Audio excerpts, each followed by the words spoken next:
right now, we're going to play for you the audio of the interview I did out at Long Acres today with Jordan Morris, where we talked about this matchup coming up with LAFC, the team's mentality, and also one interesting quote at the end that after we play this audio, I'll give you a little take on that. Out at Long Acres with Jordan Morris ahead of the conference semifinals against LAFC.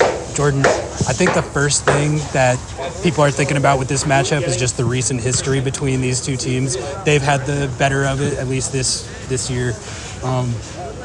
When you're going into a matchup against a team like this that has gotten the better of you over the last few matchups, what's sort of the mentality and approach when you're going into this game? I think just having belief. Obviously, they have gotten the better of us the last few times, and it's frustrating. We know how good of a team they are, but we know how good of a team we are as well. And I think you see that over the back half of the season, how we've played and kind of climbed the table and gotten to where we are. So I think just having confidence, belief that we can play with anyone in this league, including this team. But again, we know how it's going to be a big challenge, and we know the threat that they pose. But I think it starts with just having that belief. So you guys were in a pretty similar situation to this in 2019. The LAFC was crazy that year. They had the plus 48 goal differential. Yeah. That was the year Vela had like 34 and 15. Yeah. And I think that year, no one thought you guys were going to win that game. Yeah. And I think that's sort of a similar dynamic this year with how people are thinking of it. Yeah. Can you guys kind of like lean on that past experience here where you've been in this exact situation against this exact team and kind of like, I guess, lean into the underdog role a little bit? Yeah, for sure. I think you can go into that with that mentality a little bit, and I think you can take confidence from that game. Like you said, they were, on top of the league that year. They're first in the West this year, so kind of similar in that sense. And yeah, maybe embracing that underdog role a little bit. But I remember that game, it all just started with our mentality. Again, we had the belief as a group that we could go in there and win that game. So again, starting with that, but the mentality that we came out with at the beginning of that game, the intensity that we came out with, defensively we're super hard to break down, and then obviously scored some really good goals as well,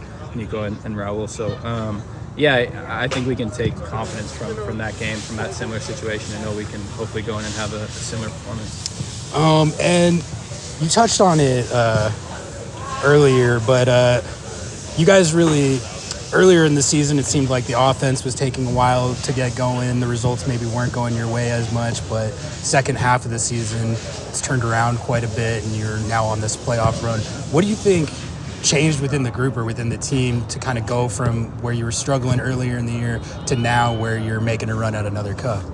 Yeah, I think obviously beginning of the year we were dealing with maybe a little bit, no excuses, had some injury. Albert was hurt for a bit, different lineups, different formations. So that's, not always easy. We have confidence with everyone that we put on the field here. We have a great group, but just having that kind of cohesiveness and continuity with, between games wasn't maybe necessarily there in the beginning. We were shooting ourselves in the foot. I don't know how many red cards we got at the beginning of the year to lose games, giving up goals at the end of games. So, but yeah, I think we made some changes. I think we're very dynamic now in how we approach games and the players that we have on the field, and I think that's been obviously a big part of our success moving forward. But we're a really hard team to break down first and foremost. Obviously, you see with the defensive record, and then the offense has clicked a little more in the second half of the year. So it's going to take a team performance this weekend. Okay, last one for you, and then I'll let you go. So I think with the hierarchy in the league right now, Inter Miami was a huge story this year with the team that they put together. You've got Columbus up there, both LA teams in the West. You guys maybe aren't as talked about in that group at this moment. Do you kind of look at this playoff run as a chance to, I guess, sort of make a statement in the sense of like, we're maybe not talked about with these teams anymore, but we're still here. We've won a couple MLS Cups. We have Champions League. Do you kind of look at it as a chance to sort of assert yourselves back in that dominant tier? Yeah, absolutely. And obviously Columbus, Miami are incredible teams, but you see what happens. Anything can happen in the playoffs, right? Teams can lose because it's the parity in this league is there. And so I think for us, we want to get back into that kind of top class group in MLS. We heard as much as you try not to read things, we heard what people were saying in the middle of the season, that maybe we weren't even going to make the playoffs, that our quote unquote, run as a team was over, whatever everyone was saying. We all heard that, and we of course took it personally. We know how good we are as a group, and what a team we have here, and we believe within the group that we can make a run, and I think we can prove it. There were people giving us no chance, halfway through the year to be where we are, even where we are now, but to make a run in MLS Cup, of course, is in our minds to get back talked about as part of that group. But again, that's not why we do it. We do it for the group here, and the belief that we have here, and we see each other every day working so hard, and all season we've had that belief that we can go on a run and win MLS Cup. So it would definitely be validating. We have a really tough game coming up, so that's all we're really thinking about right now. Awesome. Thanks, Jordan. Appreciate it, no as worries. always. No Good worries, luck. man. Good to see you. Yeah, good to see you.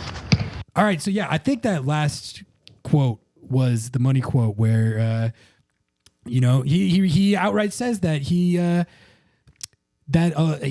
the other players on the team, they saw what a lot of the pundits, prognosticators like us were saying about them earlier this year, and he said that they took that personally, and that they are looking to kind of reassert themselves among the Inter Miamis and Columbuses and the upper tier teams in the league. And I think, that's a good thing for Seattle to tap into in this matchup. Lean into the underdog role and lean into the no one expects us to win this game type of mentality. They did that to great effect in 2019, like Jordan and I were talking about. And if they're going to win this game, I think they have to channel a similar type sentiment. Yeah, I'm interested to see how it goes. I love this version of Jordan that we're getting. This mean, tough Jordan who has this chip on his shoulder, who's kind of blossomed into, honestly, he is a talented striker and one of the better strikers in the league, and he's kind of owning that. And I'm excited to see this game. I know a lot of people are dreading playing LAFC again. I don't really care how this game turns out, as long as the Sounders put up a fight.